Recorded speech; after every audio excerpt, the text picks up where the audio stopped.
Hello everyone, welcome back to our YouTube channel tech Seekh pro.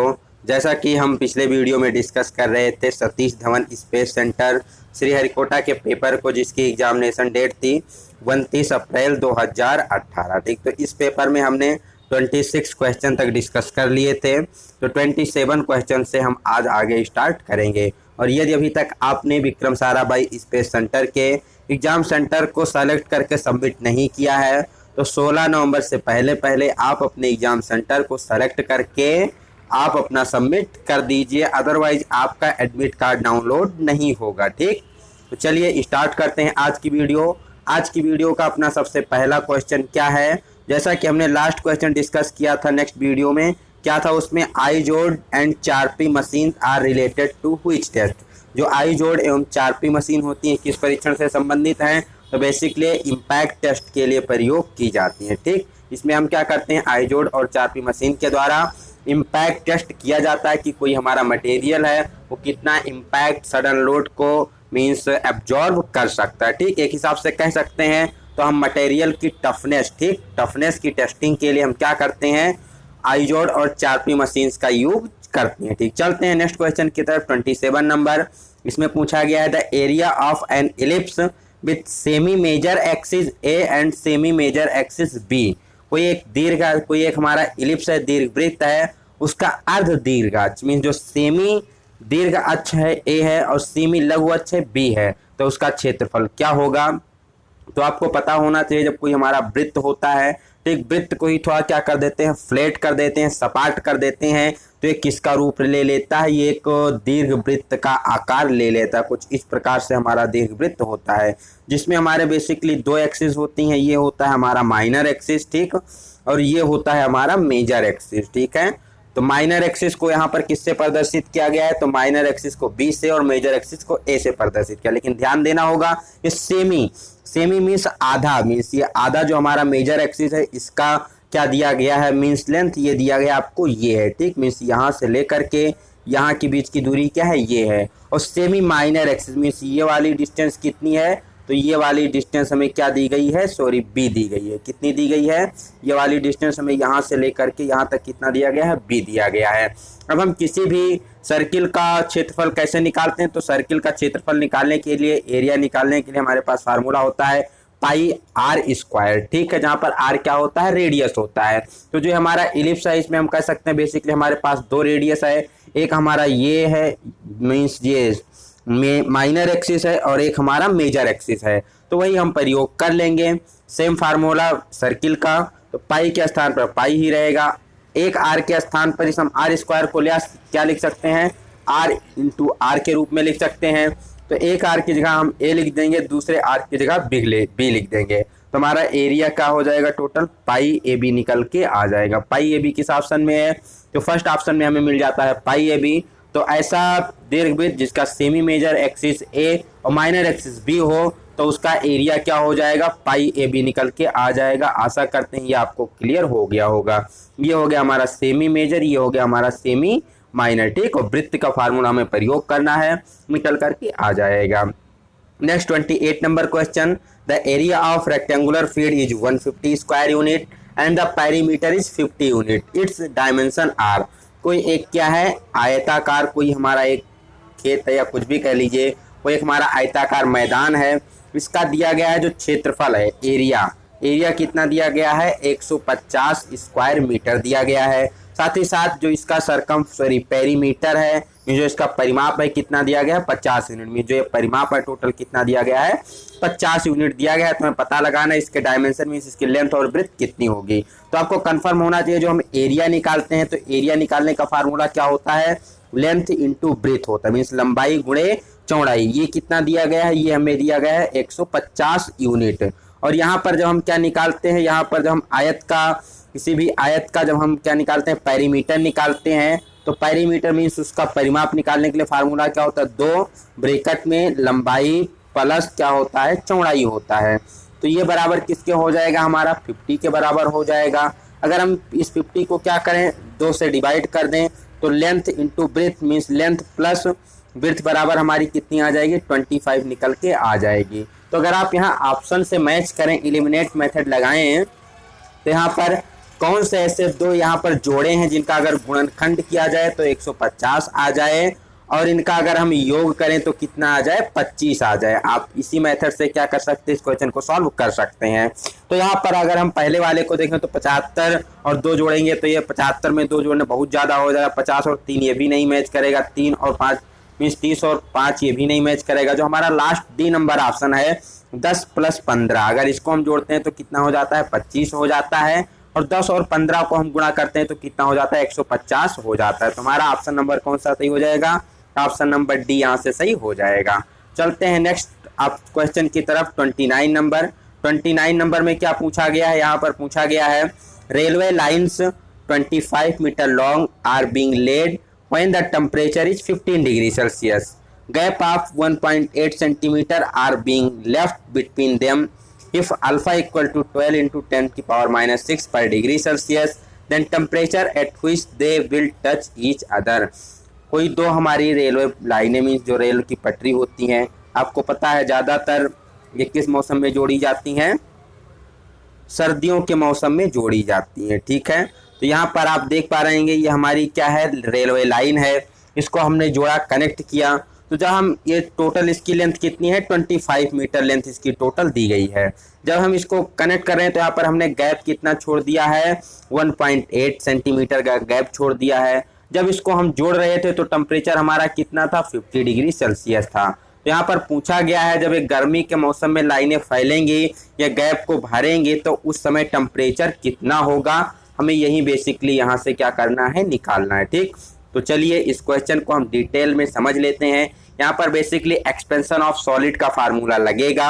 अगर वैसे देखा जाए जो ये रेल की पटरियां हैं तो ये दोनों तरफ से फैलेंगी। ठीक, एक ये तरफ वाला भी फैलेगा और ये तरफ वाला भी फैलेगा, बट इसको हम क्या एक यूनिट मान करके सॉल्व करेंगे कि हमारे एक ही में एक्सपेंशन हो रहा है, एक में एक्सपेंशन नहीं हो रहा है। ठीक, तो हम एक्सपेंशन ऑफ सॉलिड का यहाँ पर कंसेप्ट यूज करने वाले हैं। सबसे पहले आपको क्या दिया गया है, इनिशियल लेंथ कितनी दी गई है, 25 मीटर दी गई है।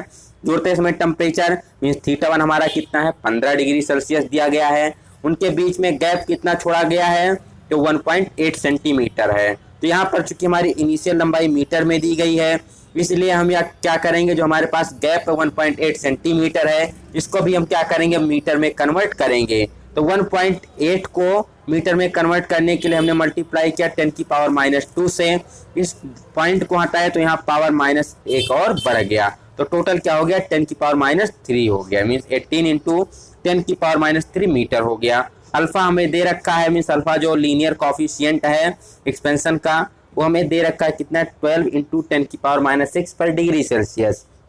निकालना क्या है, बेसिकली हमें टेम्परेचर निकालना है, डिफरेंस निकालना है। तो टेम्परेचर डिफरेंस बराबर क्या होता है, θ2 - θ1। θ1 हमें पता है 15 डिग्री सेल्सियस, θ2 की वैल्यू हमें क्या करनी है, फाइंड करनी है। ठीक, अब अगर आप रेखीय प्रसार गुणांक वाला फार्मूला लगाते हैं तो वहां पर हम डेल्टा एल निकालने के लिए फार्मूला क्या होता है, डेल्टा एल बराबर होता है L alpha θ2 - θ1।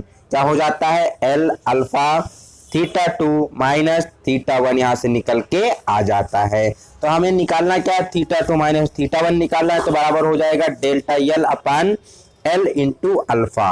Okay, value put up कर देते हैं। θ1 की वैल्यू 15 है, डेल्टा एल की वैल्यू कितनी है, 18 × 10⁻³ है, यहाँ पर रख दिए। नेक्स्ट एल की वैल्यू कितनी है, एल की वैल्यू 25 है। अल्फा की वैल्यू 12 × 10⁻6 है, यहाँ पर हमने रख दिया। 18 और 12 को हमने क्या किया, 6 से कैंसिल आउट किया, तो 6 × 3 = 18, 6 × 2 = 12, मतलब यहाँ क्या आ गया, 3 और 2 निकल के आ गया। ठीक, तो यहाँ पर 3 लिखा हुआ है आपका, 10⁻³ लिखा हुआ है। नीचे 10⁻6 है, ऊपर जाएगा क्या हो जाएगा, 10⁻+6 हो जाएगा। अब इधर 25 बचा, इधर 2 बचा, तो 25 2 को मल्टीप्लाई करेंगे कितना हो जाएगा, 50 हो जाएगा। अब 10⁻6 में से 10⁻³ जाएगा तो कितना बचेगा, 10⁻³ बचेगा। ठीक, 10⁻³ का मतलब क्या होता है, 1 के बाद 3 जीरो, इसको हम 3 से गुणा करेंगे तो कितना हो जाएगा, हमारा 3000 निकल के आ जाएगा। इसको करेंगे 50 से डिवाइड, 50 से डिवाइड करने पर निकल के आ जाता है 60। मीन्स जो थीटा यहाँ पर समझेंगे, θ2 - 15 डिग्री सेल्सियस बराबर कितना आ गया, 60 आ गया। अब इस 15 को हम इस तरफ ट्रांसफर कर देंगे तो थीटा 2 बराबर क्या आ जाएगा 60 + 15 = 75। मीन टोटल टेम्परेचर हमारा कितना आ गया 75 डिग्री सेल्सियस आ गया। जब दोनों पटरियां आपस में जुड़ रही होंगी तो उस समय टेम्परेचर क्या होगा 75 डिग्री सेल्सियस उस समय टेम्परेचर होगा। तो आशा करते हैं ये भी आपको क्वेश्चन समझ में आया होगा। इसके डिटेल से समझने के लिए आप हमारी वर्कशॉप कैलकुलेशन एंड साइंस की क्लासेस देख सकते हैं। डिस्क्रिप्शन में लिंक दिया गया है, प्लेलिस्ट चैनल पे अपलोड है, वहां पर आप एक्सपेंशन ऑफ सॉलिड वाला जब आप कंसेप्ट देखेंगे तो डिटेल में ये चीजें आपको समझ में आ जाएंगी। चलिए बढ़ते हैं नेक्स्ट क्वेश्चन की तरफ। यहाँ से हमारा ऑप्शन नंबर कौन सा सही हो जाएगा, ऑप्शन नंबर सी हो जाएगा 75 डिग्री सेल्सियस। 30 क्वेश्चन की बात की जाए, the perimeter of a semi circle of radius 21 centimetre is. कोई एक सेमी सर्किल है, सेमी सर्कल मीन्स अर्धवृत्त है, तो इसका हमें क्या निकालना है, इसका हमें निकालना है परिमाप कितना होगा। ठीक, इसका पेरीमीटर कितना होगा जबकि इसका रेडियस कितना दे रखा है 21 सेंटीमीटर दे रखा है। अब आपको पता होना चाहिए सेमी सर्किल का रेडियस सॉरी परिमाप कैसे निकालते हैं। तो जो वृत्त का परिमाप होता है वो क्या होता है 2πr होता है। ठीक, ये होता है वृत्त का परिमाप 2πr। तो इसको अगर हम हाफ मीन्स हमें सेमी सर्किल का निकालना है तो 2 से डिवाइड करेंगे तो क्या हो जाएगा πr हो जाएगा। तो πr कहाँ से कहाँ तक होता है, यहाँ से लेकर के यहाँ तक हमारा πr हो जाता है, क्योंकि यहाँ पर जो हमारा ये हमारा टोटल वृत्त हो जाता है। तो इतना हमारा कितना हो गया πr हो गया, लेकिन यहाँ पर ये आपका इतना और इतना बच जाता है। तो ये क्या बेसिकली ये भी r है ये भी r है, तो πr में हम क्या करते हैं 2r जोड़ देते हैं तो टोटल हमारा सेमी सर्किल का पेरीमीटर निकल के आ जाता है। ठीक, तो चलिए इस क्वेश्चन को भी सॉल्व कर लेते हैं। बेसिकली r की वैल्यू कितनी दी गई है, r की वैल्यू हमें दी गई है 21। फार्मूला क्या है हमारे पास, फार्मूला हमारे पास πr + 2r। ठीक, जैसे कि यहाँ पर आप देख रहे होंगे तो पाई का मान कितना रख दिया हमने, पाई का मान रख दिया 22/7। r कितना है 21 सेंटीमीटर है। ठीक, 7 से 21 को कैंसिल किए 3 आ गया, 3 को 22 से गुणा किया कितना आ गया 66 आ गया, प्लस 2r मीन्स 21 को 2 से गुणा करेंगे कितना हो जाएगा 42 हो जाएगा, दोनों को ऐड करेंगे 108 सेंटीमीटर निकल के आ जाएगा। यहाँ से मेन क्या था, मेन ये था कि जब हम सेमी सर्किल का पेरीमीटर निकालते हैं तो 2πr टोटल सर्किट का होता है, जब इसको 2 से डिवाइड करेंगे तो πr निकल के आएगा, लेकिन इस πr में हमें ये 2r की वैल्यू जोड़नी होती है तभी हमारा टोटल सेमी सर्किल का फॉर्मेशन होता है। तो ऑप्शन कौन सा सही हो जाएगा, यहाँ से हमारा ऑप्शन नंबर सही हो जाएगा डी 108 सेंटीमीटर। बढ़ते हैं नेक्स्ट क्वेश्चन 31 नंबर क्वेश्चन की तरफ। इसमें पूछा गया है यह cone is sitting on a semi globe if the radius of globe और cone base radius is r and the cone height is h, what is the volume of the solid. कोई एक हमारा क्या है अर्ध ग्लोब है, अर्ध globe कैसा होगा, कुछ सेमी सर्कुलर शेप में होगा। ठीक है, इसके ऊपर क्या है, इसके ऊपर बेसिकली एक कोन को फिट किया गया है, कोन कुछ इस शेप में होता है, इस पर क्या किया गया है एक कोन को फिट किया गया है। अब अगर यहाँ पर इसकी रेडियस क्या दे रखी है, इसकी जो रेडियस है दे रखी है हमें r दे रखी है, और यहाँ पर जो कोन की हाइट है क्या है h है। तो इस टोटल जो हमारे पास सॉलिड है मीन्स सेमी ग्लोब और कोन को मिला करके इस टोटल सॉलिड का वॉल्यूम कितना होगा, यही हमें क्या करना है इस क्वेश्चन में फाइंड आउट करना है। ठीक, जैसा कि आप देख पा रहे होंगे यहाँ पर हाइट क्या है कोन की h है, और चाहे रेडियस बात किया जाए हम इसके कोन की रेडियस की बात करें या फिर सर्किल के रेडियस की सॉरी सेमी ग्लोब के रेडियस की बात करें, दोनों कंडीशन में रेडियस हमारा क्या हो जाएगा r हो जाएगा। और एक और मेन इंपॉर्टेंट थिंग क्या समझनी है यहाँ पर आपको, जब हम फार्मूला लगा रहे होंगे वॉल्यूम ऑफ सेमी ग्लोब निकालने के लिए तो फार्मूला होता है 2/3 πr² h होता है। ठीक, सॉरी 2/3 πr³ होता है। तो यहाँ से अगर आप देख रहे होंगे तो अगर सेमी ग्लोब की बात की जाए तो जो इसका यहाँ पर हाइट है मीन्स जो रेडियस है ये इसका क्या हो जाता है हाइट भी हो जाता है किसका सेमी ग्लोब का। ठीक, तो चलिए क्वेश्चन को सॉल्व करते हैं। जैसा कि आपको पता है अगर किसी स्फीयर का हमें निकालना है वॉल्यूम तो क्या होता है 4/3 πr³ इसका फार्मूला होता है। हमें निकालना क्या है सेमी का निकालना है, तो इसको हम क्या करेंगे 2 से डिवाइड कर देंगे तो हमारा क्या हो जाएगा 2/3 πr³ यहाँ से हो जाएगा। कोन का वॉल्यूम का फार्मूला क्या होता है 1/3 πr² h होता है। तो बेसिकली 2πr³ 2/3 πr³ यहाँ पर हमारा है 1/3 πr² h हमने फार्मूला रख दिया किसके लिए कोन के लिए रख दिया। अब यहाँ पर हमें पाई आर स्क्वायर क्या हो जाता है, कॉमन मिल जाता है, पाई बाई 3 आर स्क्वायर। जब हम पाई बाई 3 आर स्क्वायर को यहाँ से कॉमन लेंगे तो यहाँ पर हमारे पास क्या बचेगा, 2 बचेगा और प्लस में आर बचेगा। इधर क्या बचेगा, इधर हमारा केवल एच बचेगा। तो टोटल हमारे पास क्या निकल के आ जाता है, pi by 3 are square plus bracket में 2 आर प्लस एच, टोटल निकल के हमारे पास वॉल्यूम इतना आ जाता है। समझना क्या है आपको, सबसे पहले आपको फार्मूला पता होना चाहिए। सेमी स्फीयर का अगर हमें निकालना है वॉल्यूम तो क्या होगा, 2/3 पाई आर क्यूब हो जाएगा। और हमें अगर निकालना है कोन का वॉल्यूम तो 1/3 पाई आर स्क्वायर एच हो जाएगा। इसी दोनों को क्या करना है, आपको सॉल्व कर लेना है, pi by 3 are square common लेना है तो 2 आर प्लस एच हमारा दूसरे ब्रैकेट में बच जाएगा। तो यहाँ से अगर देखा जाए तो ऑप्शन नंबर हमारा कौन सा सही हो जाता है, ये ऑप्शन सही हो जाता है, pi by 3 are square bracket में 2 आर प्लस एच। बढ़ते हैं नेक्स्ट क्वेश्चन की तरफ। 32 नंबर में यहाँ पर पूछा गया है, if sine theta plus cos theta is greater than 1 then, यहाँ पर अगर साइन थीटा और कॉस थीटा की वैल्यू क्या है, 1 से ज़्यादा है तो थीटा की वैल्यू क्या होगी, तो थीटा की वैल्यू हमारी क्या होनी चाहिए, 0 से बड़ी होनी चाहिए और 90 डिग्री से क्या होनी चाहिए, कम होनी चाहिए। ठीक, 0 से बड़ी क्यों, अगर मान लीजिए हम साइन 0 की वैल्यू रख देते हैं तो कितना आ जाएगा, साइन 0 की वैल्यू हमारी 0 आ जाएगी, तो हमारा 1 से ग्रेटर नहीं हो पाएगा। ठीक, और यदि मान लीजिए हम क्या रख देते हैं, कॉस को 90 रख देते हैं तो कॉस 90 से कम क्यों होना चाहिए, मान लीजिए कॉस थीटा की वैल्यू हम कितनी रख देते हैं, 90 रख देते हैं, तो उस कंडीशन में भी हमारा क्या हो जाएगा, 0 हो जाएगा, तो भी क्या हो जाएगा, 1 से कम हो जाएगा। ठीक, तो इसलिए क्या करना है, हमें इसकी वैल्यू जो है थीटा की 0 से बड़ी होनी चाहिए और 90 डिग्री से क्या होनी चाहिए, छोटी होनी चाहिए। ठीक, क्योंकि यहाँ पर एक का 0 पर 0 होता है और दूसरे का क्या होता है, 90 डिग्री पर 0 होता है। ठीक है, मान लीजिए 90 से कम क्यों होना चाहिए, अभी हमने साइन को 0 रख दिया, ठीक, तो इसकी वैल्यू 0 हो गई, कॉस को 90 रख दिए, इसकी भी वैल्यू 0 हो गई, तो दोनों 0 0 मिलकर क्या हो गया, 0 हो गया। तो इसलिए थीटा हमारा 0 से क्या होना चाहिए, बड़ा होना चाहिए, 90 डिग्री से कम होना चाहिए, तभी sign theta plus cos theta की जो वैल्यू है 1 से ज़्यादा आएगी। तो यहाँ से ऑप्शन नंबर डी सही हो जाता है। बढ़ते हैं नेक्स्ट क्वेश्चन 33 नंबर की तरफ।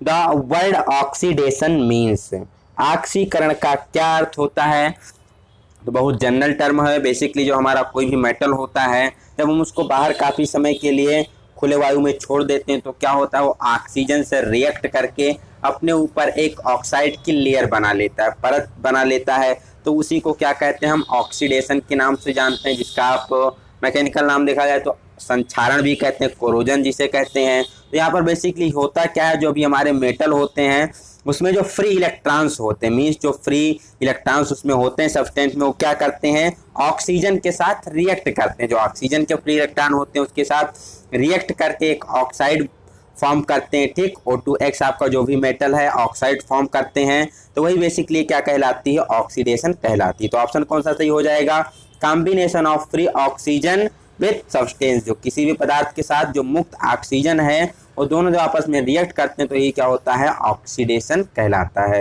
नेक्स्ट 34 नंबर की तरफ, size of solute particle in solution is in the order of, कोई जो हमारा सॉल्यूशन होता है मीन्स जो विलयन होता है, इसमें जो हमारे सोल्यूट मीन्स जो विलेय के कण होते हैं, विलेय के कण सपोज दैट मान लीजिए आपके पास शरबत है, तो शरबत क्या है, हमारा एक सॉल्यूशन है। कैसा सॉल्यूशन है, होमोजीनियस सॉल्यूशन है, समांगी मिश्रण है, जिसमें हमारे मीन्स अगर शुगर के मीन्स पार्टिकल को देखा जाए, वाटर के पार्टिकल को देखा जाए तो हम उसको अलग अलग नहीं कर सकते, क्योंकि जो हमारा शुगर होता है पूर्ण रूप से सोल्यूट हो जाता है किसमें, वाटर में। तो यही पूछा गया, जो हमारा होमोजीनियस सॉल्यूशन होता है, समांगी मिश्रण होता है, जिसमें हम विलेय और विलायक मीन्स सोल्यूट और सॉल्वेंट के पार्टिकल्स को अलग अलग नहीं देख सकते, उसमें जो उसके सॉल्यूट होते हैं मीन्स जिसको हम क्या करते हैं, विलेय करते हैं दूसरे में, उसके कणों की रेंज क्या होती है। सपोज दैट शरबत है तो इसमें जो हमने चीनी मिलाया, तो चीनी जब हमारा पानी में घुल जाता है तो उसके कणों का रेंज क्या हो जाता है उस समय, बेसिकली यही पूछा गया है। तो कोई भी हमारा होमोजीनियस सॉल्यूशन होता है उसमें जो उसके सोल्यूट पार्टिकल होते हैं वो किस में होते हैं, नैनोमीटर्स में होते हैं। ठीक, नैनोमीटर्स से भी कम होते हैं, तो नैनोमीटर का मतलब क्या होता है, 10⁻⁹ इंटू मीटर। अब चूंकि यहाँ क्या दिया गया है, सारे यूनिट हमारे सेंटीमीटर में दिए गए हैं, तो आपको पता है जब हम क्या करते हैं, मीटर को सेंटीमीटर में कन्वर्ट कर रहे होते हैं तो 100 से मल्टीप्लाई करना होता है, चूंकि 1 मीटर में 100 सेंटीमीटर होते हैं। तो 100 मीन्स क्या हो गया, 10 की पावर 2 हो गया। तो यहाँ पर हमारा माइनस है, ये प्लस है, तो क्या हो जाएगा 10 की पावर -7 सेंटीमीटर निकल के आ जाएगा। मीन्स 7 सेंटीमीटर से क्या होगा, कम ही होगा, 7, 8, 9 कुछ ऐसा हो सकता है। तो ऑप्शन नंबर बी मिल जाता है। 10 की पावर -7 टू 10 की पावर -8 सेंटीमीटर के रेंज में क्या होते हैं, सॉल्यूट के पार्टिकल्स होते हैं। मीटर में दिया जाएगा तो आप क्या बोलेंगे, नैनोमीटर। मीन 10 की पावर -9 मीटर क्या होता है हमारा यहाँ पर, इसका साइज होता है सॉल्यूट के पार्टिकल्स का। So moving next question, 35 number question.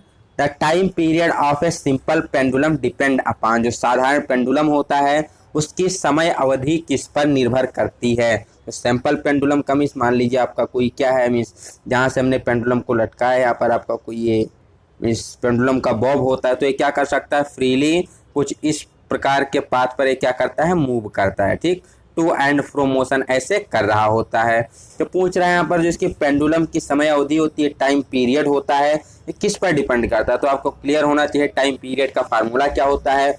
तो टाइम पीरियड हम कैसे निकालते हैं, 2π√L/G से। ये होता है हमारा टोटल पेंडुलम का फार्मूला। सॉरी, अगर पेंडुलम सिंपल पेंडुलम का हमें टाइम पीरियड निकालना है तो उसके लिए फार्मूला T = 2π√L/G होता है। यहाँ T क्या है, टाइम पीरियड है, L क्या है, लेंथ ऑफ मीन्स जो हमारा प्रयोग करें, धागा हम प्रयोग करें लचीला, उसका क्या है, लेंथ है। जी आपका ग्रेविटेशनल एक्सीलरेशन। तो यहाँ पर आप देख पा रहे होंगे टाइम पीरियड हमारा किस पे डायरेक्टली डिपेंड है, यल पर डिपेंड है, उसके लेंथ पर डिपेंड है। तो यहाँ पर कौन सा ऑप्शन सही हो जाएगा, ऑप्शन सी सही हो जाएगा। जो पेंडुलम की लंबाई होती है वो डायरेक्टली प्रोपोर्शनल होती है किसके, पेंडुलम के टाइम पीरियड के। ठीक, जो सिंपल पेंडुलम होता है इसका जो time period maximum 87 point something कुछ होता है, 87 मीटर के अप्रोक्सीमेट इसका टाइम पीरियड होता है।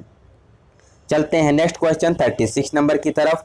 Metals are good conductors of heat because, जो मेटल्स होते हैं ये ऊष्मा के बहुत अच्छे चालक होते हैं, धातुएं ऊष्मा की बहुत अच्छी चालक होती हैं। तो ऐसा क्या उसमें प्रॉपर्टी पाई जाती है मेटल की जिससे क्या करती हैं, हीट को कंडक्ट करती हैं। तो बेसिकली इसमें क्या होता है, फ्री इलेक्ट्रॉन पाए जाते हैं। मीन्स मुक्त इलेक्ट्रॉनों की संख्या क्या होती है, ज़्यादा होती है, फ्री इलेक्ट्रॉन क्या होते हैं, ज़्यादा होते हैं। इसीलिए क्या होती हैं, हीट और मीन्स विद्युत की अच्छी चालक होती हैं।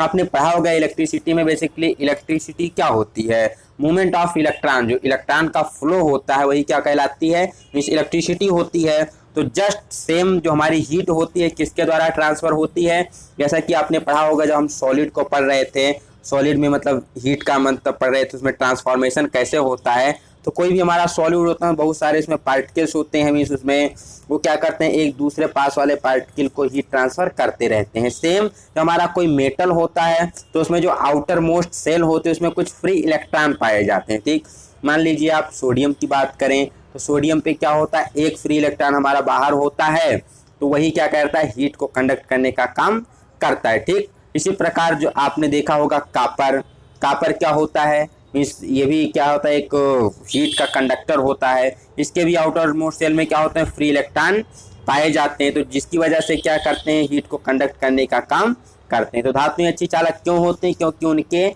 आउटर मोस्ट सेल में क्या होता है, फ्री इलेक्ट्रॉनों की संख्या पाई जाती है। Sorry for disturbance. अगर बात की जाए कापर की तो कापर का एटॉमिक नंबर कितना होता है, 29 होता है। अब इसका हम इलेक्ट्रॉनिक कॉन्फ़िगरेशन कैसे करेंगे, 2, 8, 18 एंड 1 के फॉर्म में। तो 2, 8, 10, 18 मीन्स 2, 8, 10, 18, 28 और एक 29। लास्ट अगर देखें तो इसके सेल में कितने इलेक्ट्रॉन है, 1 फ्री इलेक्ट्रॉन है, जिसके कारण क्या करता है, ये हीट को कंडक्ट करने का कार्य करता है। ठीक है, तो चलते हैं नेक्स्ट क्वेश्चन की तरफ, 37 नंबर क्वेश्चन की तरफ। यहाँ पर पूछा गया है, if cot phi equal to b upon a, then value of cos phi plus sine phi upon cos phi minus sine phi. यह cot phi बराबर b बाई ये है, तो cos phi plus sine phi upon cos phi minus sine phi की हमें क्या करनी है, value find out करनी है। तो सिंपली हम क्या करेंगे, एक राइट एंगल ट्रायंगल बनाएंगे, ठीक, जिसका एक कोण क्या होगा, 90 डिग्री होगा। अब हमें पता है cot बराबर क्या होता है, तो आप सिंपल याद रख सकते हैं LAL अपान KKA से। ठीक, या फिर बद्री प्रसाद बोले हरे हरे से भी आप याद कर सकते हैं उसको। यहाँ पर पहला बात की जाए तो होता है साइन लंब बटा कर्ण, दूसरा कॉस आधार बटा कर्ण, तीसरा टेन लंब बटा कर्ण, चौथा अपोजिट कर देते हैं कॉट के लिए आधार बटा लंब, फिर tan कॉट सेक के लिए कर्ण बटा आधार, कोसेक के लिए कर्ण बटा लंब। कुछ इस प्रकार हम क्या कर सकते हैं, जो त्रिकोणमितीय अनुपात होते हैं उसको हम फाइंड आउट करते हैं। तो यहाँ पर हमें क्या दिया गया है, कॉट दिया गया है, तो कॉट बराबर क्या होता है, आधार बटा लंब। तो आधार हमारा क्या हो जाएगा, बी हो जाएगा, लंब क्या हो जाएगा, ये हो जाएगा। अब यहाँ से हमें सबसे पहले क्या फाइंड आउट करना पड़ेगा, हमें यहाँ पर हाइपोटेनियस निकालना होगा, मीन्स कर्ण निकालना होगा। तो कर्ण निकालने के लिए क्या करेंगे, आधार का स्क्वायर प्लस लंब का स्क्वायर। तो हमारा कर्ण कितना निकल के आ जाएगा, √a का स्क्वायर प्लस b का स्क्वायर। ठीक, हमारे पास क्या निकल के आ गया, कर्ण √a का स्क्वायर प्लस b का स्क्वायर। हमें निकालना क्या है, साइन और कॉस के फॉर्मेट में वैल्यू को फाइंड आउट करना है। तो हमने सबसे पहले निकाला साइन फाई बराबर क्या होता है, बेसिकली लंब बटा कर्ण means perpendicular upon hypotenuse. Perpendicular क्या है, a है, हाइपोटेनियस क्या है, √a square plus b square है। तो यहाँ से हमारी साइन फाई की वैल्यू निकल के आ गई। कॉस फाई की वैल्यू निकालें तो क्या होता है, ये होता है आधार बटा कर्ण means base upon height, base b है और कर्ण क्या है, हाइपोटेनियस क्या है, √a square plus b square है। तो यहाँ से हमारी कॉस फाई की वैल्यू निकल के आ गई।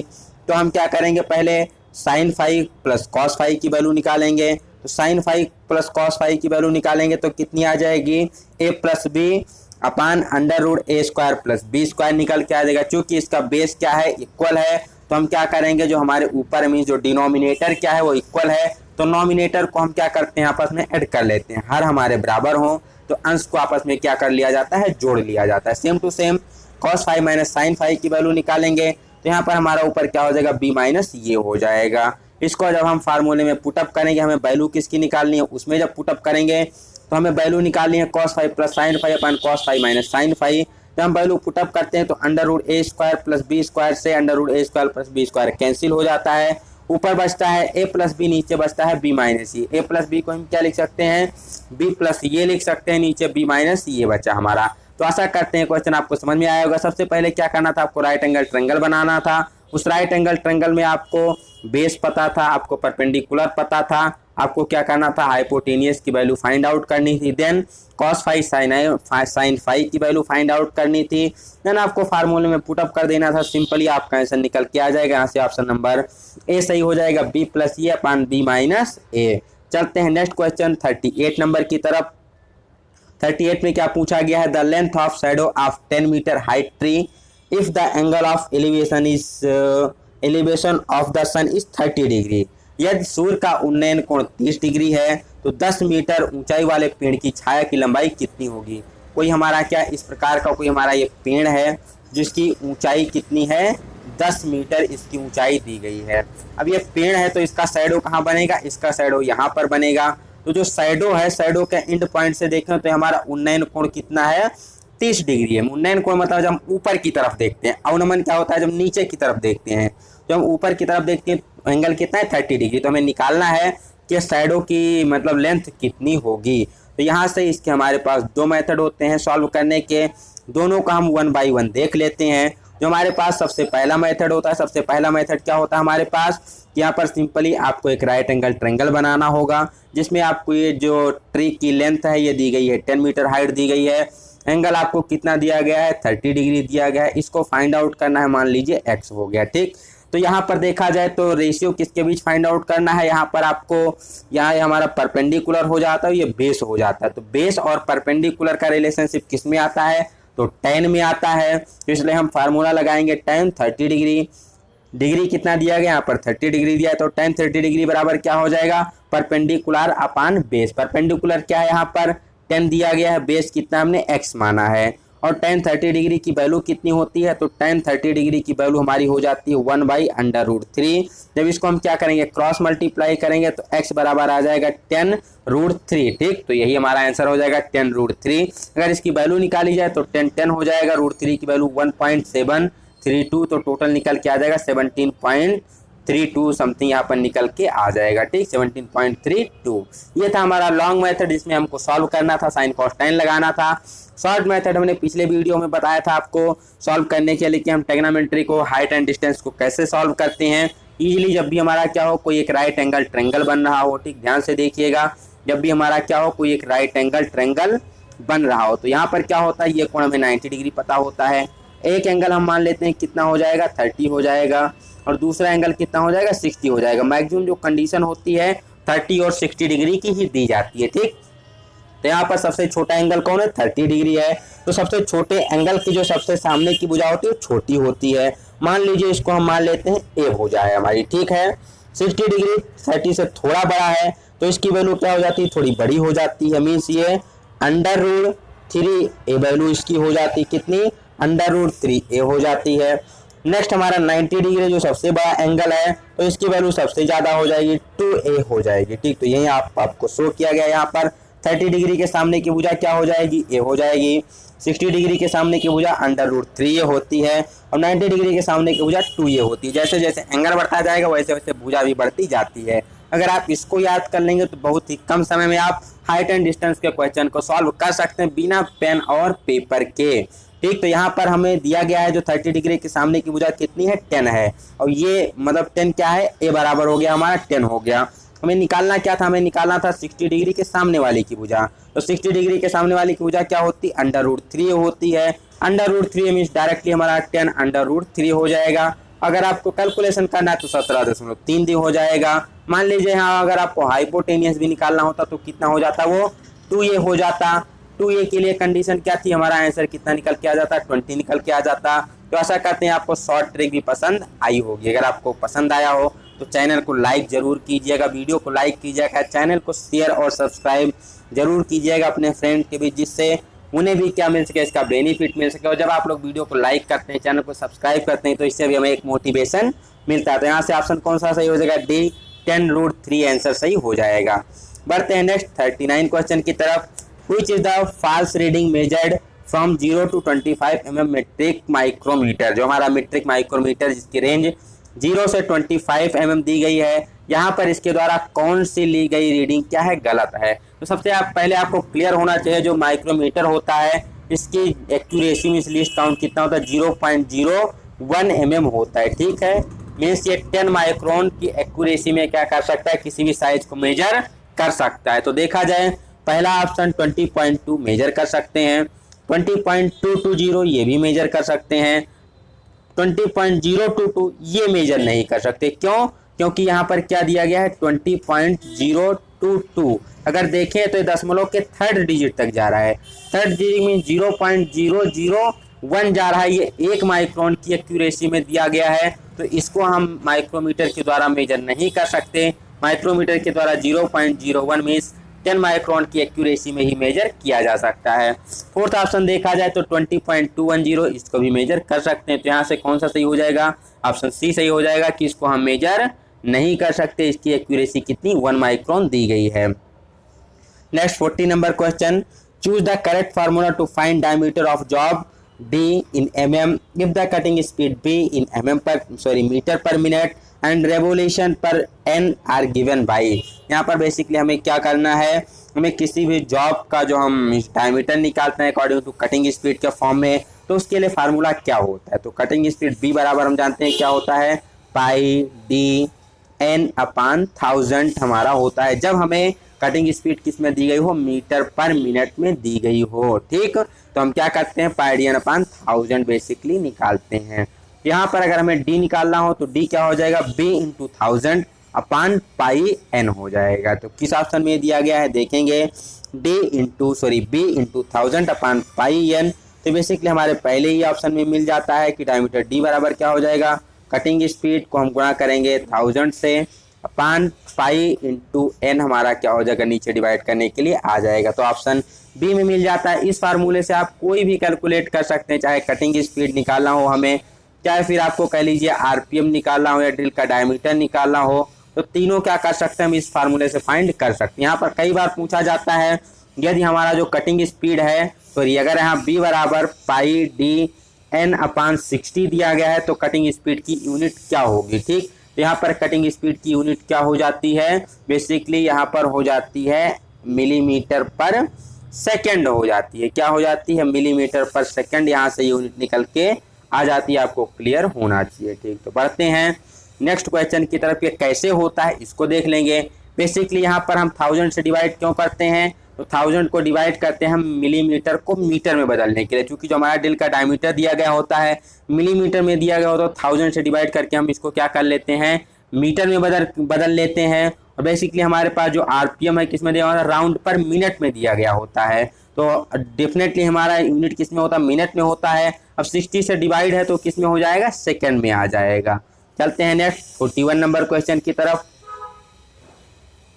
While setting the angle with sine bar, which side of the right angle triangle the sine bar represent? अगर हम क्या कर रहे हैं, साइन बार के द्वारा किसी भी मीन्स जॉब का टेपर एंगल चेक कर रहे हैं या जॉब के एंगल को मेजर कर रहे हैं, तो यहाँ पर साइन बार को हम किस मीन्स उसके मीन्स साइड पर फिट करते हैं। तो आपको क्लियर होना चाहिए साइन बार को हम कहाँ फिट करते हैं, उसके हाइपोटेनियस पर साइड को फिट किया जाता है, उसके कर्ण के रूप में हम साइन बार को फिट करते हैं। तो यहाँ से कौन सा ऑप्शन सही हो जाएगा, ऑप्शन नंबर सही हो जाएगा सी, कर्ण। हाइपोटेनियस पे हम क्या कर सकते हैं, हाइपोटेनियस के रूप में यहाँ पर हम साइन बार को फिट करते हैं। यहाँ पर पूछा जाता है अपोजिट साइड मीन्स लंब के रूप में किसको फिट किया जाता है, तो यहाँ पर हम लंब के रूप में स्लिप गेजेस का प्रयोग करते हैं। स्लिप गेज को एज हम किसके रूप में, अपोजिट साइड के रूप में यूज करते हैं। साइन बार को किसके रूप में, हाइपोटेनियस के रूप में यूज करके किसी भी हम जॉब की क्या कर सकते हैं, जो हमारी जॉब होती है उसका टेपर एंगल या फिर उसके एंगल को हम मेजर कर सकते हैं। 42 number question, which one of the following group of properties enable the manufacture of carbon chain hook from wrought iron? आपको पता है जो चैन हुक जो क्रेन के हुक बनाए जाते हैं, चैन के हुक बनाए जाते हैं, बेसिकली किसके बनाए जाते हैं, रॉट आयरन के बनाए जाते हैं। तो रॉट आयरन बेटा वालों हमें कौन सी ऐसी प्रॉपर्टी होती है जिसके कारण हम चैन हुक या फिर क्रेन के हुक का निर्माण करते हैं, ऐसे क्लियर होना चाहिए। उसके अंदर प्रॉपर्टी पाई जाती है मैलेबिलिटी, डक्टिलिटी और टफनेस। जो भी क्रेन वगैरह के हुक बनाए जाते हैं कौन सी प्रॉपर्टी होनी चाहिए, उसमें डिजायर्ड प्रॉपर्टी होनी चाहिए। सबसे पहले टफनेस की, डक्टिलिटी की और मैलेबिलिटी मीन्स आघातवर्धनता, तन्यता और चरमलता। इसी 3 गुण के कारण हम क्या करते हैं, रॉट आयरन का प्रयोग करते हैं क्रेन की हुक या चैन की हुक बनाने के लिए। 43 नंबर क्वेश्चन में पूछा गया है what is the inner diameter of bearing number 6205? कोई बेयरिंग है जिसका नंबर 6205 दिया गया है, तो इसका इनर डायमीटर कितना होगा। बहुत ही मोस्ट इंपॉर्टेंट क्वेश्चन है, बेसिकली ये कभी कभी एग्जाम में पूछा जाता है और इस प्रकार के जो क्वेश्चन होते हैं आपको कट ऑफ मार्क में लेकर आते हैं। यही कुछ क्वेश्चन होते हैं जो आपको सिलेक्शन दिलाते हैं एग्जाम में।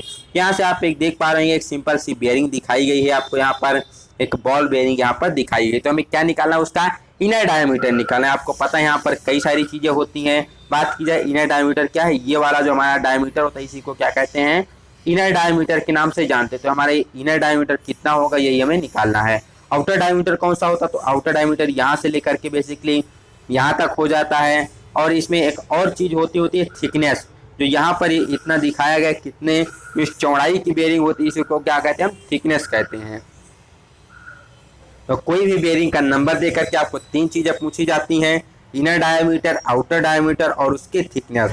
तो देख लेते हैं, यहाँ पर आपको सेक्शनल व्यू दिखाया गया, इसको भी आप देख सकते हैं।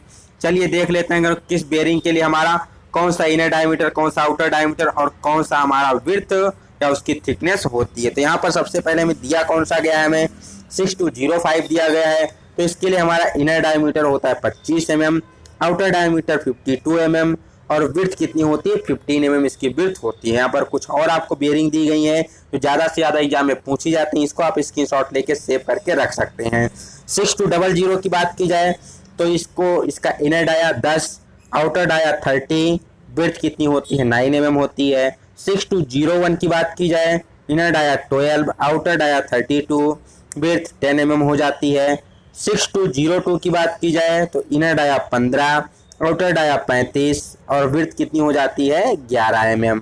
6203 की बात की जाए, inner dia 17, outer dia 40, width कितनी हो जाती है 12 mm हो जाती है। 6204 में इनर डाया 20, आउटर डाया 47 और विड्थ 14 mm। लास्ट जो हमारा पूछा गया इस क्वेश्चन में 6205, इसका इनर डाया 25 होता है, आउटर डाया 52 होता है, विड्थ कितनी होती है 15 होती है।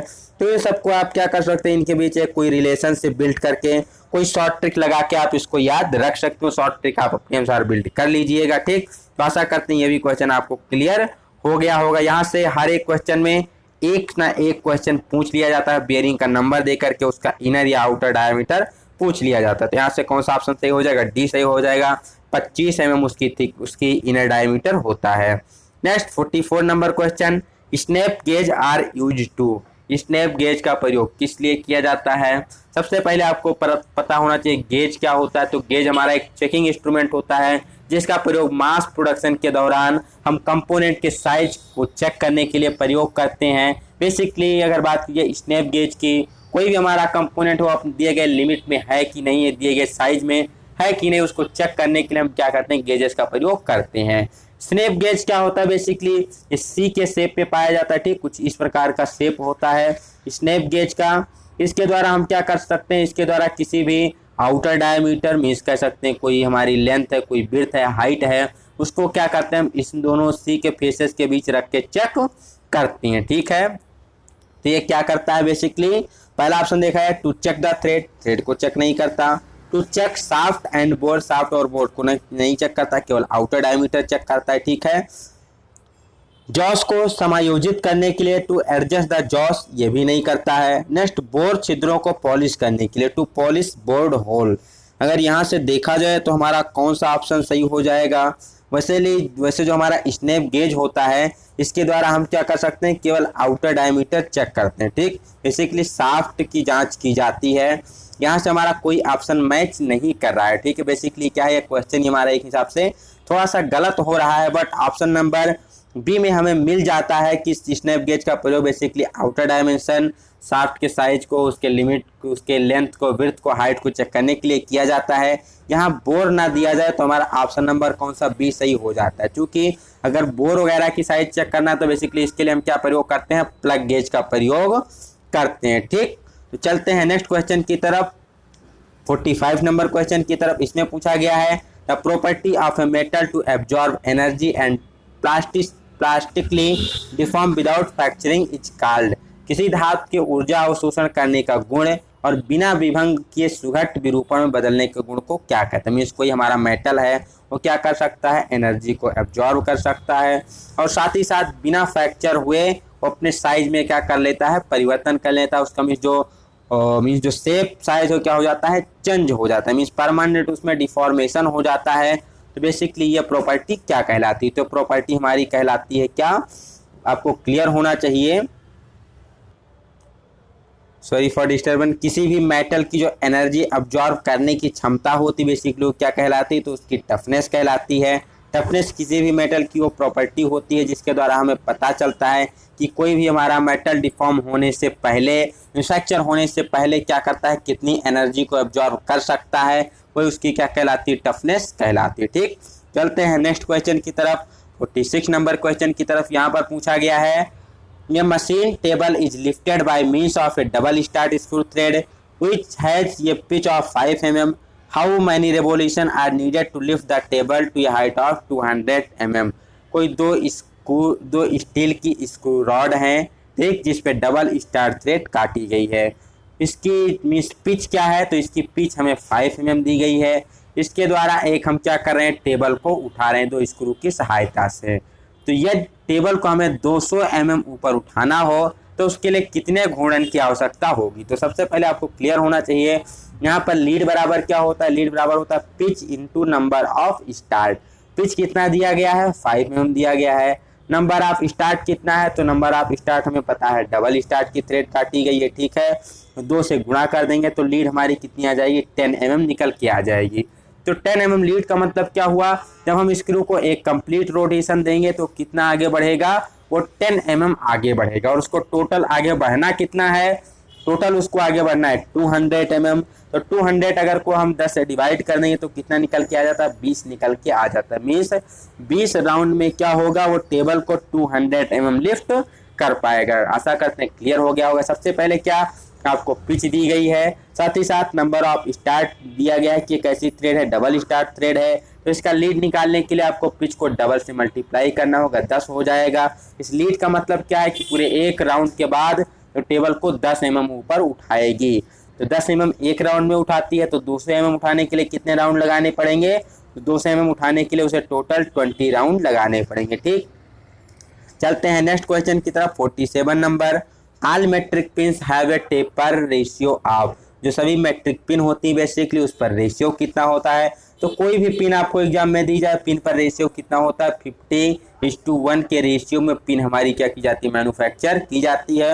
और पिन का प्रयोग बेसिकली टेम्परेरी फास्टिंग, अस्थायी फास्टिंग के लिए किया जाता है। 48 number, the efficiency of power transmission is maximum in case of, किस केस में सबसे ज्यादा पावर ट्रांसमिशन होती है, rope drive, flat belt drive, V belt drive या फिर चैन ड्राइव। तो यहाँ पर सबसे ज्यादा जो पावर ट्रांसमिशन की दक्षता होती है किसकी होती है, चैन ड्राइव की पावर ट्रांसमिशन की दक्षता सबसे अधिक होती है, क्योंकि यहाँ पर स्लीप और क्रीप का कोई भी संभावना नहीं होता, स्लीप और क्रीप इसमें नहीं पाई जाती है, इसलिए बेसिकली इसमें क्या होता है, सबसे ज्यादा पावर ट्रांसमिशन की इफिशियंसी होती है। अगर बात की जाए रोप ड्राइव या फिर बेल्ट ड्राइव की, तो इसमें क्या होता है, स्लिप और क्रीप पाई जाती है, इसीलिए इसकी इफिशियंसी इतनी अधिक नहीं होती है। 49 number question, device used for holding and guiding the tool in drilling, reaming और tapping operation is, basically drilling, reaming, tapping करते समय टूल को गाइड करने के लिए किसका प्रयोग किया जाता है, ठीक, use for holding and guiding the tool. यहाँ पर बेसिकली देखा जाए तो टूल को होल्ड करने का काम कोई नहीं करता है, इसमें से जो ऑप्शन दिए गए हैं बेसिकली क्या करते हैं, यहाँ पर हमारा ऑप्शन जिग सही है। जिग क्या करता है, ये जॉब को होल्ड करता है, जो भी हमारा जॉब होता है उसको होल्ड करता है, और गाइड किसको करता है, टूल को गाइड करता है। तो ये आपको क्लियर होना चाहिए। औजार को पकड़ता नहीं है, पकड़ता है किसको, हमारे जॉब को, वर्क पीस को होल्ड करता है, और टूल को क्या करता है, गाइड करता है ड्यूरिंग किसी भी मशीनिंग ऑपरेशन के समय। वो कौन सा होता है जिग। पिक्चर की बात की जाए तो ये केवल और केवल क्या करता है, वर्कपीस को क्लैंप या फिर लोकेट करता है, टूल को गाइड करने का कार्य नहीं करता है। टेम्पलेट क्या होता है, बेसिकली जिस भी शेप एंड साइज में हमें जॉब को फिनिश करना होता है उसी शेप एंड साइज की हम बना लेते हैं। तो इसका बेसिकली ज़्यादातर प्रोडक्शन और मार्किंग के लिए किया जाता है।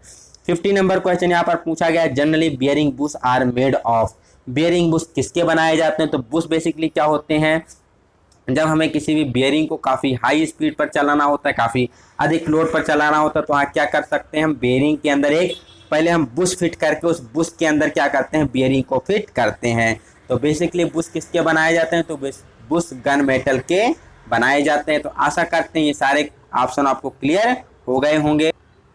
तो आशा करते हैं यहाँ से आपको सारे ऑप्शंस क्लियर हो गए होंगे। अगर बात किया जाए कि गन मेटल का कंपोजिशन क्या होगा, तो गन मेटल का कंपोजिशन कई बार एग्जाम में पूछा जाता है। इसका कंपोजिशन होता है कॉपर, टिन और जिंक। रेशियो क्या होता है, 88-10-2 का, ठीक, 88-10-2 के अनुपात में, मीन्स कॉपर 88%, टिन 10% और जिंक 2% का मिक्सचर होता है हमारा गन मेटल, जिससे क्या बनाई जाती है, बियरिंग के बुश बनाए जाते हैं। यहाँ से आपको एक क्वेश्चन में डाउट हो रहा होगा 45 नंबर क्वेश्चन में, तो इसको क्लियर कर लेते हैं। पूछा गया है the property of a metal to absorb energy and plastically deform without fracturing it call. तो इसका ऑप्शन क्या सही हो जाएगा, टफनेस सही हो जाएगा। अब टफनेस को अगर दूसरे रूप में डिफाइन किया जाए तो दूसरे रूप में इसे डिफाइन करते हैं, it is the property of a metal to withstand shock और इम्पैक्ट लोड, ठीक, मीन्स शॉक और इम्पैक्ट लोड को कितना सहन कर सकता है, and it does not break even after bending और ट्विस्टिंग। किसी भी मेटल को हम क्या कर रहे होते हैं, उसे बेंड कर रहे होते हैं या फिर उसे हम ट्विस्ट कर रहे होते हैं, तो बेंडिंग और ट्विस्टिंग के बाद भी क्या होती है, ब्रेक नहीं होती है, शॉक और इम्पैक्ट लोड को सहन करती है। तो वही क्या कहलाती है, मेटल की टफनेस प्रॉपर्टी कहलाती है। तो यहाँ पर वही पूछा गया है, वो एनर्जी को क्या कर रही है, एब्जॉर्ब कर रही है। इवन यहाँ पर प्लास्टिकली उसको क्या किया जा रहा है, डिफॉर्म किया जा रहा है, मीन्स उसको हम या तो ट्विस्ट कर रहे हैं या फिर बेंड कर रहे हैं प्लास्टिकली स्टेज में, फिर भी वो बिना विदाउट फ्रैक्चर के, मीन्स बिना टूटे हुए क्या कर रही है, एनर्जी को यहाँ पर एब्जॉर्ब कर रही है। तो क्या कहलाएगी, हमारी मेटल की टफनेस प्रॉपर्टी कहलाती है। बात की जाए, यहाँ पर क्वेश्चन पूछा जाता है कि ब्रिटलनेस का अपोजिट क्या होता है, तो ब्रिटलनेस का अपोजिट हमारा क्या हो जाता है, टफनेस हो जाता है। क्यों, क्योंकि अगर हम ब्रिटल में किसी कोई भी मेटल हमारा ब्रिटल है, उस पर अगर हम सडन एप्लीकेशन, सडन लोड डालते हैं तो क्या होता है, परमानेंट डिफॉर्मेशन हो जाता है, उसमें छोटे छोटे टुकड़ों के रूप में क्या हो जाता है, वो टूट जाता है, मीन्स वो शॉक और इम्पैक्ट लोड को मीन्स सहन नहीं कर पाता है। तो टफनेस का अपोजिट पूछा जाए तो आप किसकी तरफ जाएंगे, ब्रिटलनेस की तरफ जाएंगे। अगर यहाँ दूसरे ऑप्शन की बात की जाए, टेनासिटी की बात की जाए, तो टेनासिटी बेसिकली क्या होती है, it is the property of a metal to withstand tensile load without rupture. Means अगर हम किसी मेटल पे क्या कर रहे हैं, टेंसाइल फोर्स लगा रहे हैं, ठीक। तो उस टेंसाइल फोर्स को क्या करें, मैक्सिमम लिमिट तक उसको एब्जॉर्व करें, विथस्टैंड करें, मीन्स उसको काफ़ी हद तक क्या करें, मीन्स उसकी एनर्जी को एब्जॉर्व करें, टेंसाइल फोर्स को सहन करे, तो मेटल की प्रॉपर्टी क्या कहलाती है, टेनासिटी कहलाती है। मीन्स टेंसाइल फोर्स लगाने पर अगर हमारा कोई मेटल टूट नहीं रहा है तो क्या कहलाती है, उसकी टेनासिटी कहलाती है। हार्डनेस की बात की जाए तो आप सभी को पता होगा हार्डनेस क्या होता है बेसिकली। तो हार्डनेस किसी भी मेटल की वो प्रॉपर्टी होती है जिसके द्वारा क्या कर सकता है, किसी भी दूसरे मेटल को स्क्रैच कर सकता है, या उसके द्वारा अगर उस पर कुछ किसी दूसरे मेटल में पेनिट्रेट कर सकता है, दूसरे मेटल के द्वारा स्क्रैच का या पेनिट्रेशन का क्या करता है, अपोज करता है, तो ही उसका क्या कहलाता है, हार्डनेस कहलाता है। नेक्स्ट बात की जाए स्ट्रेंथ क्या होती है, तो स्ट्रेंथ किसी भी मेटल की वो प्रॉपर्टी होती है जिसके द्वारा वो किसी भी एक्सटर्नल लोड को क्या कर सकता है, रेजिस्ट करता है। किसी भी मेटल पे हम क्या करते हैं, बाहर से एक्सटर्नल फोर्स लगाते हैं, चाहे वो कंप्रेसिव हो या टेंसाइल फोर्स हो, तो उस फोर्स को क्या करता है, वो उसका रेजिस्ट करता है, उस फोर्स को उसको सहन करता है विदाउट ब्रेकिंग और यील्डिंग के। तो मेटल की यह प्रॉपर्टी क्या कहलाती है, उसकी स्ट्रेंथ कहलाती है। तो आशा करते हैं ये सारे ऑप्शन, सारे क्वेश्चंस आपको क्लियर हो गए होंगे। अगर वीडियो अच्छी लगी हो तो वीडियो को लाइक जरूर कीजिएगा, अपने फ्रेंड के बीच शेयर कीजिएगा। तो मिलते हैं नए वीडियो में, तब तक के लिए have a good day, best of luck, bye bye सभी को।